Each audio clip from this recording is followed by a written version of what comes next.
राधे राधे मित्रों, देखिए आज का वीडियो हमारा श्री महर्षि वेद व्यास द्वारा रचित वेदांत दर्शन ब्रह्म सूत्र ये पुस्तक है। कोड नंबर है 65 और गीता प्रेस गोरखपुर से ये प्रकाशित होने वाली पुस्तक है। तो एक बार फिर से याद रखिएगा, दो नाम है इसके, वेदांत दर्शन और दूसरे अन्य नाम से भी जाना जाता है ब्रह्म सूत्र नाम से। और लिखी किसने है? महर्षि वेद व्यास जी द्वारा रचित ये पुस्तक है। अब देखते हैं इस पुस्तक के बारे में। तो देखिए, अगर इस पुस्तक की बाइंडिंग की बात करें तो बहुत ही अच्छी यहाँ पे बाइंडिंग आपको मिल रही है देखने को, जो इस पुस्तक के लिए सालों साल इसी तरह से सुरक्षित रखने वाली है। अंदर चलें तो देखिए, सबसे पहले आपको यहाँ पे एक सादा पेज मिलता है जो इसके लिए और मजबूती प्रदान करता है। तो आप यहाँ पे देख सकते हैं, श्रीमन महर्षि वेद व्यास प्रणीत वेदांत दर्शन ब्रह्म सूत्र सरल हिंदी व्याख्या सहित कोड संख्या 65 यहाँ पर दिया गया है और व्याख्याकार हैं हरि कृष्ण दास गोयंदका जी। अब देखते हैं अगले पृष्ठ पे क्या अंकित है। तो यहाँ पे देख सकते हैं कुल मुद्रण अभी तक इसके 1,90,500 मुद्रण इस वाली पुस्तक का हो चुका है। मूल्य की बात करें 80 रुपये इस संस्करण का मूल्य है। और यहाँ पे देखें तो निवेदन किया गया है प्रकाशक महोदय की तरफ से, और यहाँ पे देखिए लिखा है महर्षि वेद व्यास रचित ब्रह्म सूत्र बड़ा ही महत्वपूर्ण ग्रंथ है। देखिए, ब्रह्म सूत्र भी इसको कहते हैं और वेदांत दर्शन भी इस पुस्तक को बोला जाता है। तो यहाँ पे वही लिखा गया है, महर्षि वेद व्यास रचित ब्रह्मसूत्र बड़ा ही महत्वपूर्ण ग्रंथ है। इसमें थोड़े से शब्दों में परब्रह्म के स्वरूप का सांगोपांग निरूपण किया गया है, इसीलिए इसका नाम ब्रह्मसूत्र है। ये ग्रंथ वेद के चरम सिद्धांत का निर्देशन कराता है, अतः इसे वेदांत दर्शन भी कहते हैं। तो बहुत ही संक्षिप्त में आपने इसके बारे में जाना कि इस पुस्तक में आपको क्या क्या चीज़ मिलने वाली। अब देखते हैं अंदर इसमें। तो यहाँ तक अगर आप देखोगे तो ये सब जानकारी इस पुस्तक की दी गई है प्रकाशक महोदय द्वारा, और कई पृष्ठों में ये छापा गया है जानकारी के लिए। और यहाँ पे देखिए विनीत लिखा गया है हरि कृष्ण दास गोयंदका जी। तो इन्होंने जो है 4-5 पेज में इस ग्रंथ का पूरी तरह से परिचय देने का प्रयास किया है।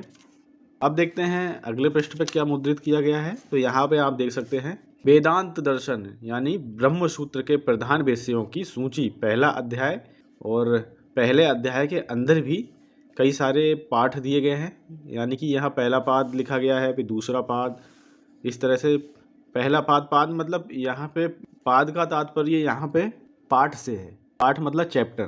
तो ये चैप्टर्स हैं जितने भी यहाँ पे आपको मिल रहे हैं। तो अगर आप यहाँ पे पढ़ेंगे पहला अध्याय के पहले पाद में, तो यहाँ पे देखिए ब्रह्म विषयक विचार की प्रतिज्ञा तथा ब्रह्म की जगत का अभिभिन्न निमोत्पादन, जड़ प्रकृति नहीं इसका युक्ति एवं प्रमाणों द्वारा प्रतिपादन। हिंदी और संस्कृत दोनों है इस वाले ग्रंथ में, लेकिन जो हिंदी दी गई है अगर आप सही से पढ़ोगे तभी आपके समझ में आने वाली है। देखते हैं अगले पृष्ठों पे क्या है। फिर उसके बाद द्वितीय अध्याय है। यहाँ से द्वितीय अध्याय में भी पहला पाद, दूसरा पाद, इस तरह से जो है यहाँ पे मुद्रित किया गया है।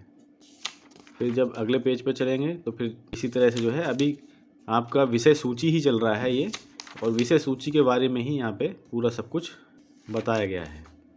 आप देख सकते हैं सभी ये विषय सूची है यहाँ पे चल रही है। फिर यहाँ पे आके विषय सूची संपन्न हो रही है। फिर यहाँ से देखिए यहाँ से वेदांत दर्शन ब्रह्म सूत्र साधारण भाषा टीका सहित पहला अध्याय पहला पाद यहाँ से प्रारंभ हो रहा है। अब इस तरह से देखिए मात्र 1-2 अक्षर हैं संस्कृत के, और बहुत ही बड़ा देखिए यहाँ पे अर्थ यहाँ पे निकल रहा है। जैसे कि अगर पहले अध्याय के पहले पाद का पहला अगर श्लोक हम पढ़ें, अथा तो ब्रह्म जिज्ञासा, ये लिखा गया है संस्कृत भाषा में। अब इसका देखिए यहाँ पे पूरा संधि विच्छेद किया गया है। अथ मतलब अब, अता मतलब यहाँ से, ब्रह्म जिज्ञासा मतलब ब्रह्म विषयक विचार आरंभ किया जाता है। तो 2 अक्षर हैं संस्कृत के, कितना लंबा इसका अर्थ निकल रहा है। और उसकी अगर व्याख्या की बात करें तो यहाँ पे देख सकते हैं आप, व्याख्या लिखी गई है। इस सूत्र में ब्रह्म विषयक विचार आरंभ करने की बात कहकर यह सूचित किया गया है कि ब्रह्म कौन है, उसका स्वरूप क्या है, वेदांत में उसका वर्ण किस प्रकार हुआ है, इत्यादि सभी ब्रह्म विषयक बातों का इस ग्रंथ में विवेचन किया गया है। फिर देखिए संबंध भी बतलाया गया है। पूर्व सूत्र में जिस ब्रह्म के विषय में विचार करने की प्रतिज्ञा की गई है उसका लक्षण बतलाते हैं। तो इस तरह से पुस्तक जो है बहुत कुछ ये बताते हुए चल रही है। एक जो है खाली संस्कृत का श्लोक है, उसके नीचे उसका संधि विच्छेद किया गया है, यानी कि हिंदी में उसका अर्थ बताया गया है, उसकी व्याख्या कर दी गई है, फिर संबंध भी बताया गया है। तो इस तरह से जो है काफ़ी अच्छी तरह से यहाँ पे समझाया गया है। और अगर अगले पृष्ठ पे चलें तो यहाँ पे आप देख पाओगे काफ़ी हिंदी लिखी गई है, फिर शंका है, फिर समाधान है, इस तरह से बहुत कुछ है। देखिए एक श्लोक है जरा सा यहाँ पे, फिर उसका पूरी तरह से महत्व बताया गया है। तो जब हम पढ़ेंगे इसको तभी हम कुछ आपको ज़्यादा से विस्तार से समझा पाएंगे इस पुस्तक के बारे में। तो इस तरह से आपको ये पुस्तक मिल जाती है और संस्कृत हिंदी दोनों में संस्कृत के श्लोक दिए गए हैं, हिंदी में उनका अनुवाद और व्याख्या दी गई है। कुल पृष्ठों की संख्या अगर हम देखें इस वाले पूरे पुस्तक में तो कुल पृष्ठ हमें 478 कुल पृष्ठ हमें इस पुस्तक में देखने को मिल जा रहे हैं, आप यहाँ पे देख सकते हैं। फिर उसके बाद जो यहाँ पे पृष्ठ है उसमें कुछ गीता प्रेस की और भी किताबों के बारे में बताया गया है। इस तरह से ये किताब यहाँ पे आके संपन्न हो जाती है और यहाँ पे आप देख सकते हैं ये हार्ड बाइंडिंग का ये कवर है और यहाँ पे आके ये पुस्तक संपन्न हो रही है। और अगर लंबाई चौड़ा की बात करें तो इस तरह से कुछ इतनी मोटाई की पुस्तक है और चौड़ाई आप देख सकते हैं।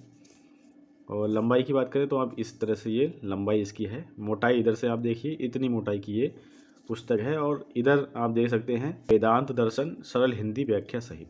तो इस तरह से ये पुस्तक है, 80 रुपये की पुस्तक है। बहुत कुछ इसमें आपको सीखने को मिलेगा। और किस तरह से अगर इन पुस्तकों को आप मंगा सकते हो उसका वीडियो मैं पहले ही अपलोड कर चुका हूँ। तो मित्रों, अगर आपको सनातन धर्म में रुचि है और सनातन धर्म से जुड़े हुए साहित्यों को देखना चाह रहे हैं तो आप हमसे जुड़ सकते हैं, चैनल को सब्सक्राइब कर सकते हैं। मिलते हैं किसी और ज्ञानवर्धक वीडियो के साथ में। ख्याल रखें अपना, एक बार प्रेम से बोलो जय श्री राधे।